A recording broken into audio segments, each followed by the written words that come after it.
Bueno, bienvenidos a esta 10ª clase de filosofía, la última ya de lo que es el bloque de ética.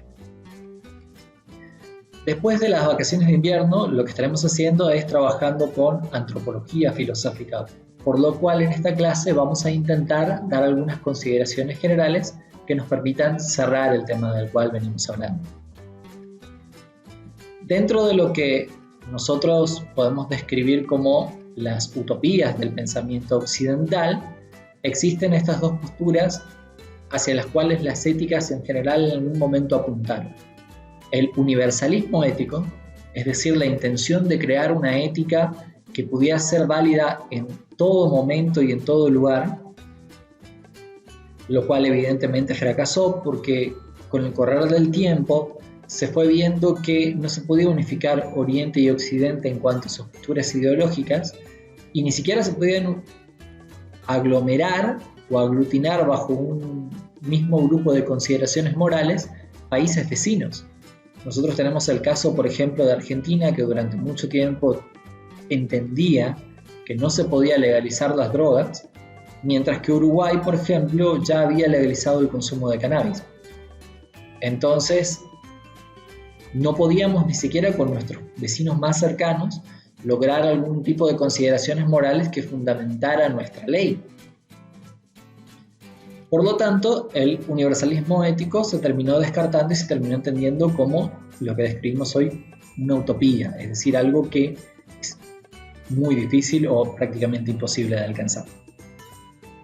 Y la otra postura era la del relativismo ético, es decir, apuntar hacia lograr que las leyes morales se apliquen a un solo hecho en particular y que no puedan ser extrapoladas a más casos que ese. Eso evidentemente fracasó porque todo nuestro sistema legal está basado en entender de que hay grupos de casos que ocurren o que pueden ser tomados bajo la misma consideración, que ocurren con parámetros similares y que se pueden sancionar como dentro de lo que marca la ley o fuera de lo que marca la ley en base a esas similitudes. Si el relativismo es absoluto, es decir, que hay que analizar caso por caso, es imposible producir, por ejemplo, leyes, y la ética es uno de los grandes fundamentos de nuestro sistema legal. Por lo tanto, el relativismo ético también fracasó como una de esas utopías hacia las cuales apuntó la ética en un determinado momento y no se llegó a plasmar definitivamente. Después, algo importante es hacer una distinción, que nosotros en su momento no hicimos, que vale la pena remarcarla, entre lo que es la conciencia moral y la conciencia psicológica. Cuando nosotros hablamos de conciencia psicológica, hablamos de la facultad que tiene la persona para reconocer su propia existencia, reconocer su propia situación y la del entorno que lo rodea. Esto en ética no es exactamente así. Lo que es la conciencia moral es la facultad que tiene el sujeto para discernir como bueno o malo los diferentes hechos, no solamente de que ocurran. Es decir, yo soy consciente psicológicamente de que existo si noto que estoy vivo. Pero si lo que yo hago con mi vida está bien o mal, es parte de lo que nosotros definimos como conciencia moral, no conciencia psicológica. La conciencia psicológica no tiene una valoración, cargas positivas o negativas, mientras que la conciencia moral sí la tiene. Y esta es una distinción muy importante que ustedes deben tener en cuenta cada vez que ustedes lean el término conciencia. Deben poder discernir si en el conjunto de palabras que se nombran en ese texto está haciendo referencia hacia la conciencia psicológica o hacia la conciencia moral. Esta diferencia de orden nos va a servir mucho y nos va a permitir entender con más profundidad cuál es el sentido final del texto que estemos trabajando, leyendo o considerando. Y también nos va a servir evidentemente a la hora de hablar y a la hora de expresarnos con mayor grado de corrección. Otro punto importante, otra consideración interesante dentro de estas consideraciones éticas que hacemos, es que la moral no es una y para siempre. Por lo tanto, hay autores que hablan de una genealogía de la moral. En especial, el filósofo alemán Friedrich Nietzsche, él habló de que las diferentes posturas éticas y morales fueron atravesando diferentes procesos. En estos 3 puntos podemos ver el gran proceso histórico del cual él hablaba. Él se refería a que los primeros hombres vivían en una moral de señores, la cual era únicamente basada en su voluntad. Es decir, yo quiero algo, lo obtengo. Yo quiero comer, voy, cazo y lo llevo para mí.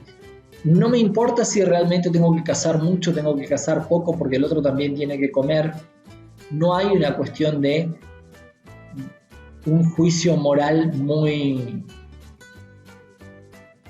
opresivo sobre mis acciones. Si yo quiero, eso es moral suficiente como para que yo realice esa acción. Estamos pensando en los primeros hombres que habitaron la Tierra, evidentemente.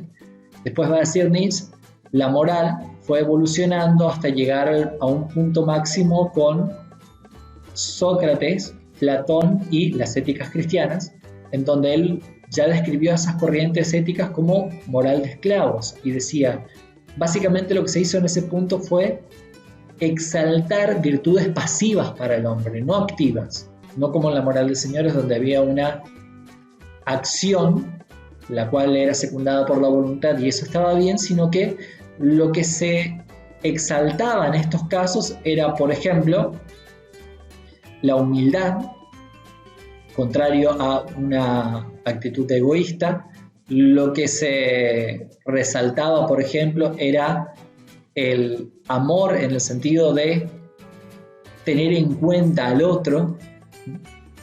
Lo que se podía exaltar también desde otro punto de vista era la no ostentación de riquezas, como algo mal visto siempre y cuando yo tuviera de más y el otro no tuviera nada. Y desde ese punto de vista, va a decir Nietzsche, la moral hizo, o un grupo de personas creó esta moral para hacernos a nosotros tener en cuenta que en realidad nuestra existencia de esclavos, va a decir él, era lo que estaba bien. Evidentemente no me interesa que ustedes sepan exactamente qué es lo que dijo Nietzsche, por eso no estamos analizando la ética nietzscheana. Solo les quiero marcar cómo fue evolucionando para este autor el planteo moral. Y va a decir, es necesario abandonar esta moral de esclavos para pasar a una moral nuevamente radicada en cuestiones más particulares de la voluntad propia del hombre y que cada hombre sea capaz de crear su propia conciencia moral, su propia moralidad, desde el punto de vista. Que cada hombre sea capaz de discernir por sí mismo lo que está bien y lo que está mal. Y ese hombre capaz de crear moralidad, él lo denominó superhombre. No sé si ustedes pueden marcarlo en 3 puntos, pero básicamente es una línea de tiempo en el cual los primeros hombres tenían la moral de señores, después se pasó hacia la moral de esclavos en un conjunto general y un punto futuro sería la moral del superhombre. Por lo tanto, vemos una progresión, un origen, una genealogía de la moral y una progresión histórica.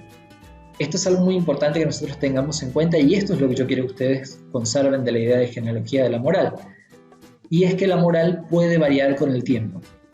Cuando yo les pregunto en un momento, ¿es posible de que las leyes o lo que nosotros entendemos como principios morales hoy buenos, en un momento sean considerados como malos? Evidentemente ustedes deberían poder responder sin duda alguna que es posible, porque existe o puede existir una evolución de la conciencia moral social o de la moral simplemente.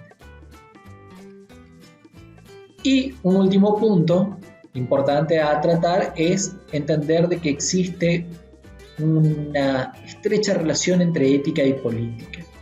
Ya dijimos que la ética fundamenta o pretende fundamentar, ser uno de los pilares de nuestro sistema judicial, y el sistema judicial se origina en la política. Los que producen nuestras leyes son nuestros diputados y senadores a nivel nacional y provincial. Es decir, que los políticos son los que se encargan de toda la legislación para un pueblo en particular o para un territorio en particular.